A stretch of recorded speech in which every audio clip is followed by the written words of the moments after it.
मुख्यमंत्री योगी आदित्यनाथ ने शुक्रवार को एमएसएमई विभाग की बैठक में कहा कि उत्तर प्रदेश को इस क्षेत्र में वैश्विक पहचान दिलाने की अपार संभावनाएं हैं। उन्होंने कहा कि राज्य के पारंपरिक कौशल, प्रशिक्षित श्रम बल, कच्चे माल की प्रचुरता और आगरा, कानपुर व उन्नाव जैसे सशक्त औद्योगिक केंद्रों की मौजूदगी को देखते हुए एक समग्र, व्यावहारिक और परिणामोन्मुखी नीति का निर्माण आवश्यक हो गया है।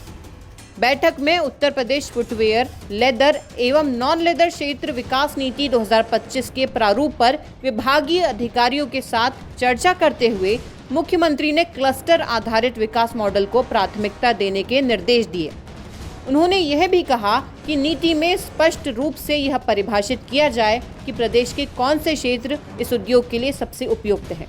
मुख्यमंत्री ने यह भी सुझाव दिया कि यदि उत्पादन, डिजाइन और अनुसंधान और प्रशिक्षण को एकीकृत किया जाए तो यह क्षेत्र न केवल बड़े पैमाने पर निवेश आकर्षित कर सकता है बल्कि लाखों युवाओं को रोजगार भी उपलब्ध करा सकता है।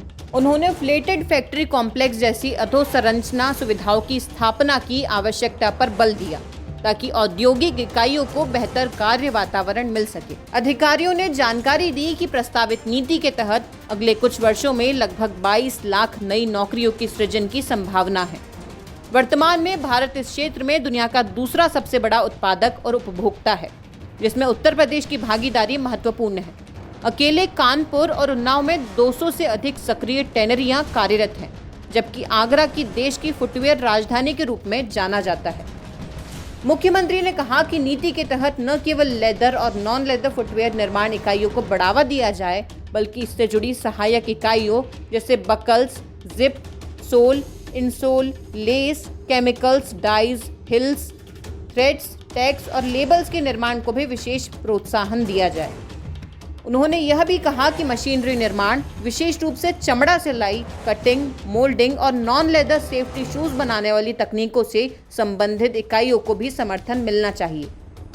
मुख्यमंत्री ने कहा कि यह समग्र दृष्टिकोण प्रदेश में एक पूर्ण एकीकृत फुटवेयर मैन्युफैक्चरिंग इकोसिस्टम तैयार करेगा, जिससे डिजाइन टू डिलीवरी मॉडल को स्थानीय स्तर पर साकार किया जा सकेगा। उन्होंने बेहतर उत्पादों के लिए स्किलिंग, पैकेजिंग और मार्केटिंग की मजबूत रणनीति तथा प्रभावी क्रियान्वयन की आवश्यकता को भी रेखांकित किया।